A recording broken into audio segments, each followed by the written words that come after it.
I understand that the principle of land ownership is really important. It was particularly important in that post-colonial era of independence which you're describing. But there's no doubt that the way that the white-owned farms were seized had huge implications, not only for the people whose land it was, who owned that land, but for many of the black farm workers, and indeed for Zimbabweans in general, because not long afterwards the food crisis began. And you still have a situation where as many as a third of Zimbabwean children are malnourished. So what do you say now to those white farmers? Do you need them back in order to get the full potential out of the land? You are correct to say at the time of independence, actually Zimbabwe was a food basket of the region. We had to make a decision that we remain without our land and have the little minority cultivate the land and keep the title of being a food basket of the region, or take our land and use it productively until we become a food basket of the region. And I can assure you, the last 3 years, including last year, we now have food surplus since last season. And I have no doubt with the model of agriculture we have introduced now, we should be able to produce enough grain for ourselves, whether there's drought and there's no drought, because we have created water bodies throughout the country, and with support from Spain, support from Brazil, support from Belarus, we are bringing lots of irrigation equipment. Well, the World Food Programme said that even last year there were 4 million Zimbabweans who were food insecure. I am saying the last season it is possible.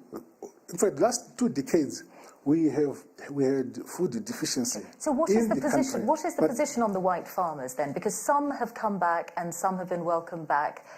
Do you want them back? Will they get their land back, or will they be compensated? The new administration, we don't want to think on racial lines that there are white farmers and black farmers. That should be a philosophy of the past. Okay, so farmers who own their farmers land. Are farmers. We have lots of former commercial farmers. We have happily integrated into our system by accepting to have their farms reduced or downsized in terms of our ecological regions. We have 5 of them, and each ecological region has a maximum farm size. And those we have accepted have remained, and they're participating in our agricultural production and development. And we value their skills, absolutely.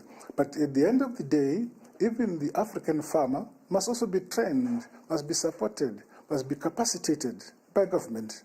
It's a deliberate policy we are making. As I've just mentioned, that since last season, we now have food surplus. The consumption of grain in our country is about 1.5 million metric tons per year, but this time of nearly 3 million metric tons, which means that the 1.5 plus 500,000 metric tons for strategic reserve, that makes 2 million metric tons of grain. The balance above that is now available for export. And we also now know, under the current model, that we need X amount of hectarage in Zimbabwe under grain, so that we get the amount of grain which we want. And in this particular instance, we need 400,000 hectares of land under what we call command agriculture. And those who voluntarily enter the program, we supply them with the 5 requirements for their piece of land they will have put on the program. That is, they will have seed, fertilizer, chemicals. Mr. President, you clearly have big plans for the future, and you're at the start of your presidency.